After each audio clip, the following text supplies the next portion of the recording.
Thank you very much to the organizers, the people from the ministry who have taken part of this initiative, Calac, the Center of Energy.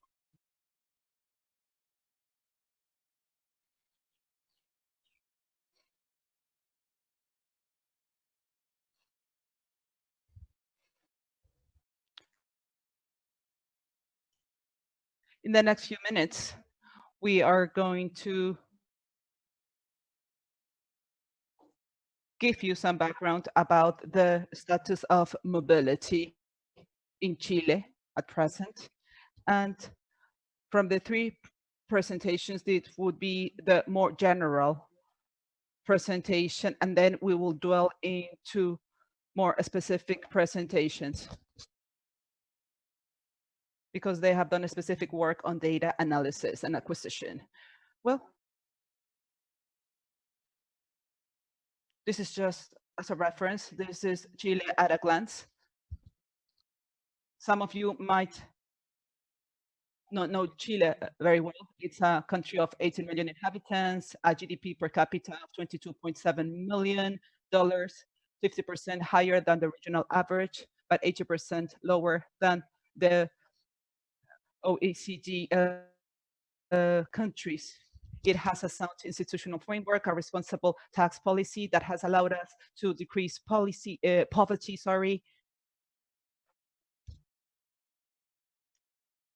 which is an important aspect. These are some of the main industries. It is an exporting country of copper, fruit, vegetables. This is just as a reference for you. If you have any questions, please let us know. We also feel proud of our landscapes and our country. I know this is not the best moment to travel around countries, but if you wish and you can, you are kindly welcome to come and visit this beautiful country. But something we cannot get rid of as a country are three problems faced by the world, not only our country, but the world as a whole. This has to do with the health situation that the world is experiencing drastically from this crisis of the pandemic. This leads to economic, financial problems, loss of employment, inactivity of companies, of enterprises. This is something that has affected several countries, and we have to generate sound plans so we can overcome it.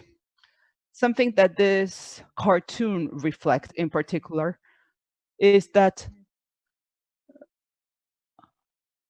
as a world, we are fighting against this so we can overcome this pandemic, but we have a less visible enemy, which also has a significant strength. International scientists show that this is something we need to address properly, and this has to do with climate change and the effects this brings about. In that regard, Chile committed in the middle of last year to reach carbon neutrality by 2050. This is one of the first countries that committed to this. This is not just a commitment, but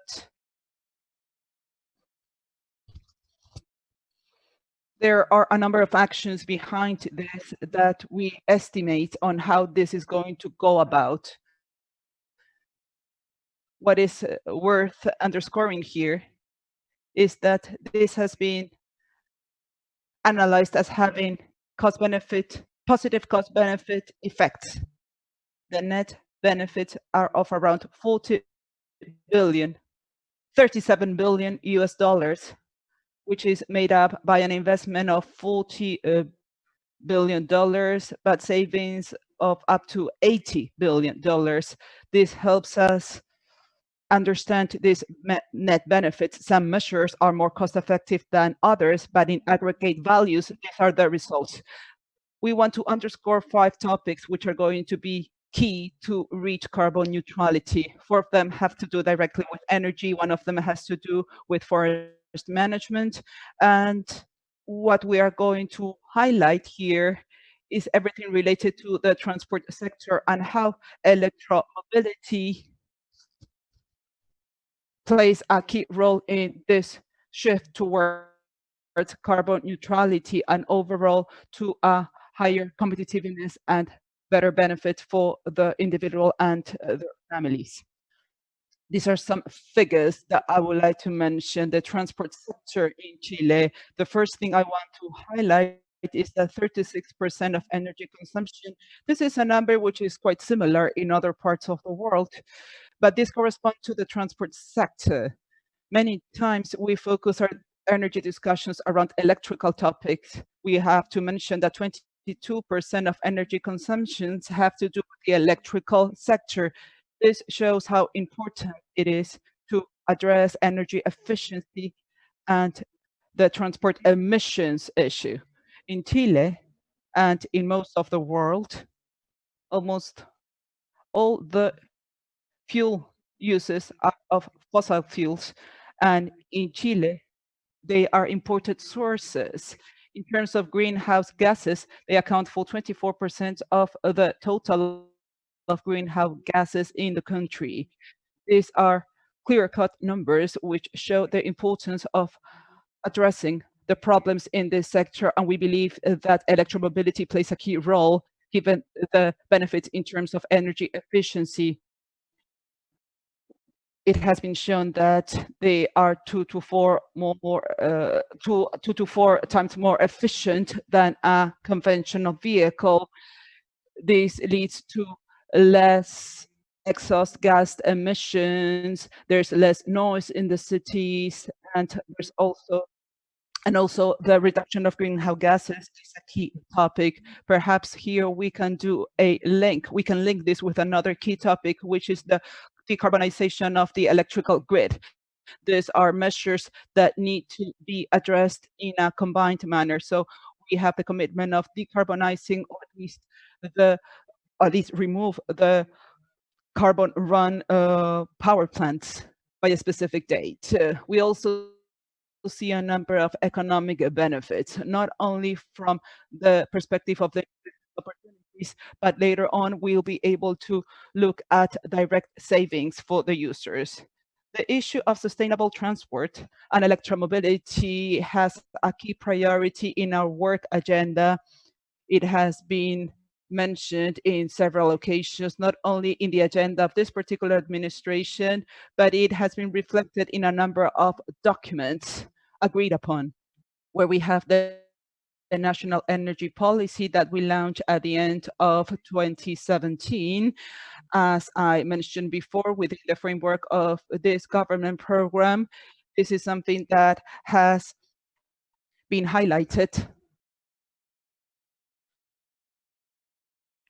And we have our eyes set on 2035, 2050 to reach our carbon neutrality. So these are some of the long-term goals that we have set. By 2050, we want to have zero emissions in our transport. And we have also seen that there are some commitments of advancing it in 10 years, so we can meet this goal by 2040. And we want to identify most of the private vehicles, and this means that the sale of electrical vehicles needs to go beyond this percentage by that year. So by 2040, we want to estimate that most of the sales of private or non-private vehicles can be electrical vehicles. In this energy route, I want to spend a couple of minutes explaining what we are doing and what has been done so far. As I said, the transportation plays a key role in our work plan, and overall, I can say that we have quite a holistic perspective of the development of electromobility in our country. This is not just about having most of this type of cars as soon as possible, but we have to create ecosystem poles.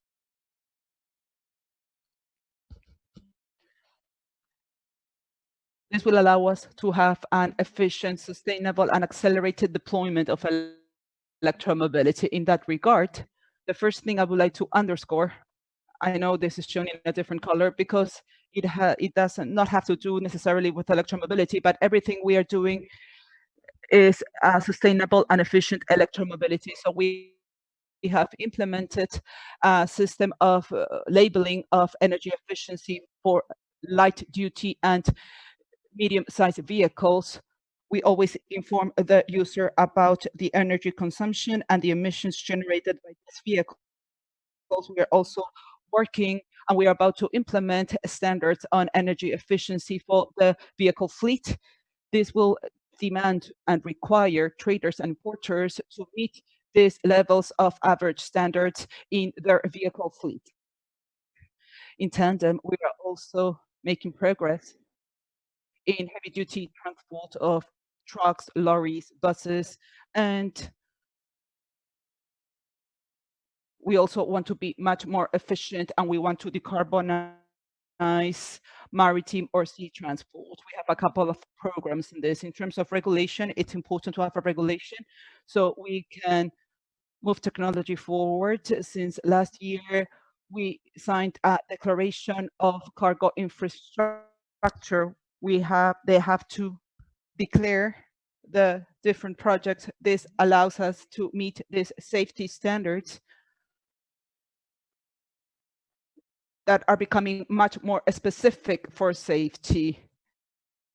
We have achieved this through participatory processes, public consultations. We have heard from the different stakeholders, so we will not just follow the general standards for the fixtures and facilities outdoors and indoors, but we want to develop more specific regulations such as the cargo infrastructure, which is very important. Interoperability. This is something that is becoming very important in Chile within the framework of the Energy Efficiency Act.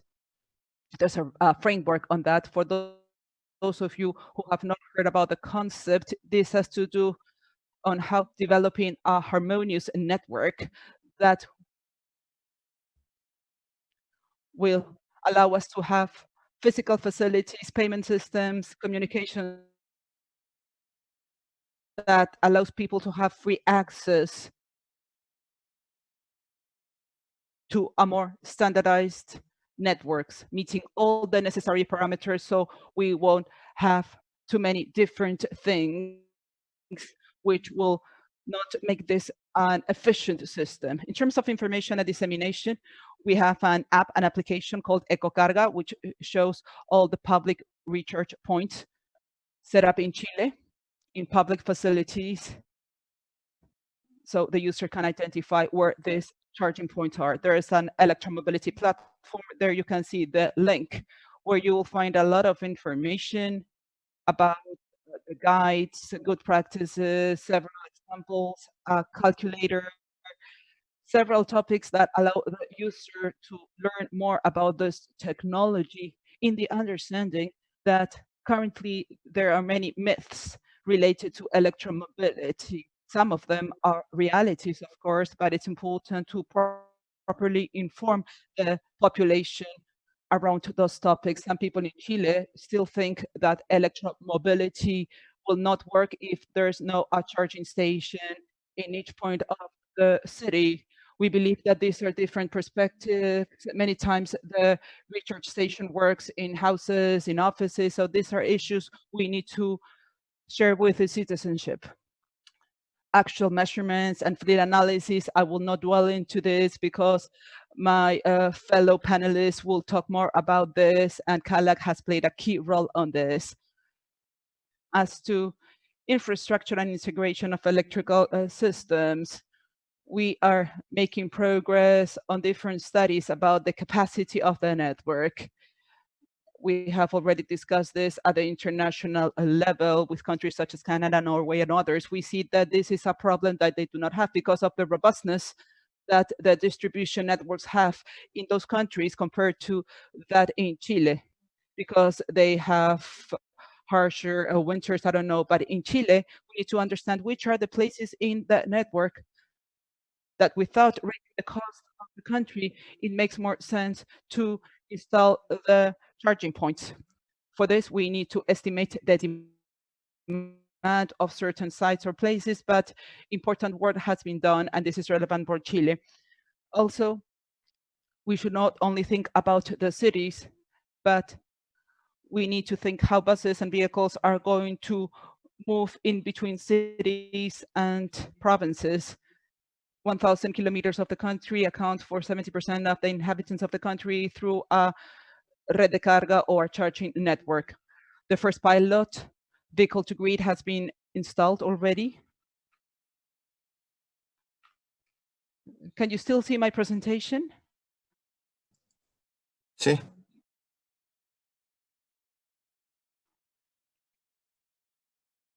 Let me move on to innovation and development. There's a consortium. I will briefly mention it in a minute. And the topic related to lithium and copper, they play a key role. We know that this has a lot to do with electromobility development, human capital development. This is a key issue in our agenda. We have set up tables, más capital humano plus human capital. They do not only address electromobility aspects, but they also address the energy needs for the present and the future situation. And we have engaged the academia, the public and the private sector.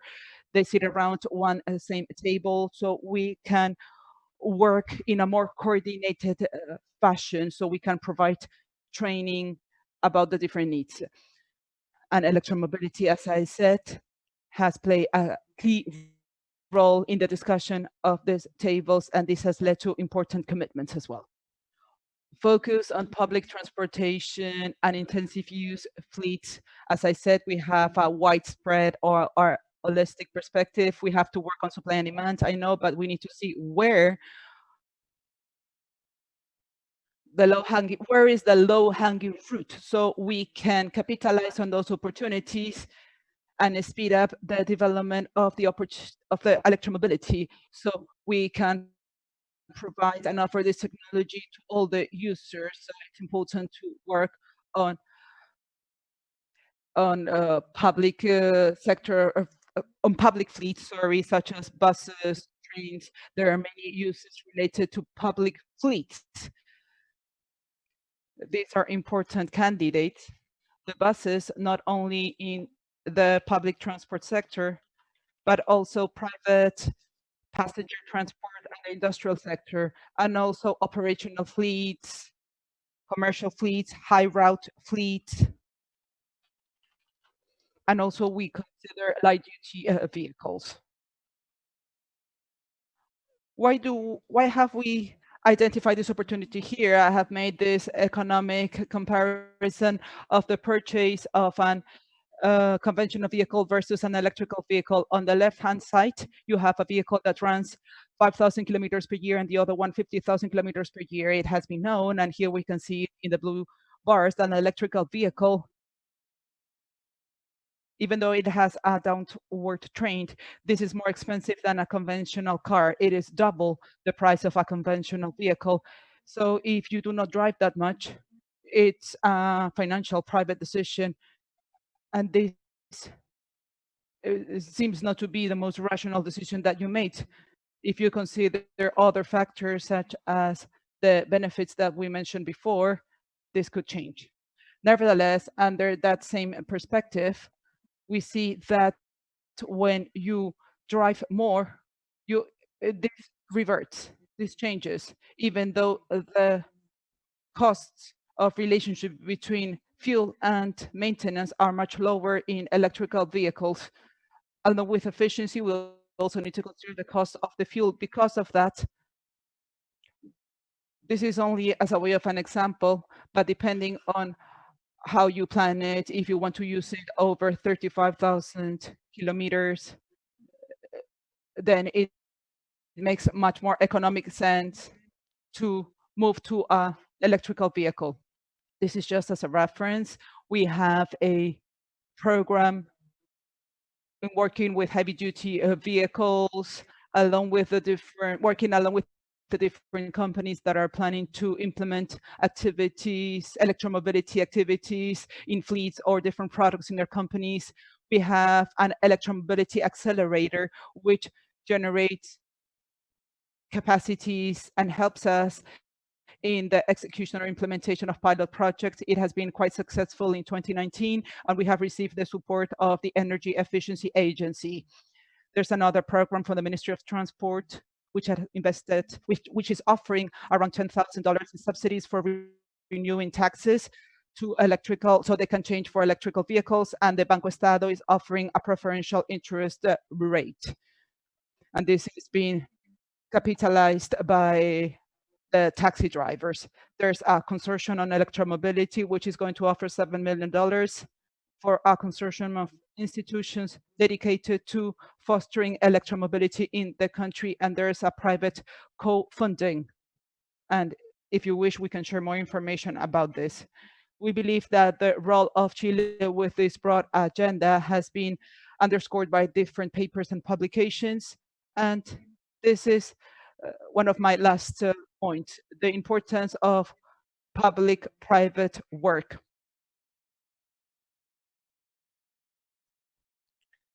I mean, the government has indeed played a key role, and a lot of this has to do with the role played by the private sector in how to generate the foundations to move this forward. In the last few years, we have signed public-private agreements. The last one was signed with 57 institutions that are shown here, and you can see that we have several financial companies represented, vehicle-related companies, candidates who wish to have fleets, car brands, guilds, unions, different groups were engaged in this, and they have had an active participation. And I just want to share our future vision, the need to foster an energy modernization in our country, so we will not just adapt to the technological changes, but we can also speed up its development and become a benchmark regionally and globally around these topics. And something that is very important and we always highlight, and I would like to wrap it up now, the citizen participation. This needs to, the citizen trademark, this needs to be critical throughout our actions, because at the end of the day, we should not forget that we are working for them, so we can improve the quality of living of these citizens in our country and in the world. Thank you very much.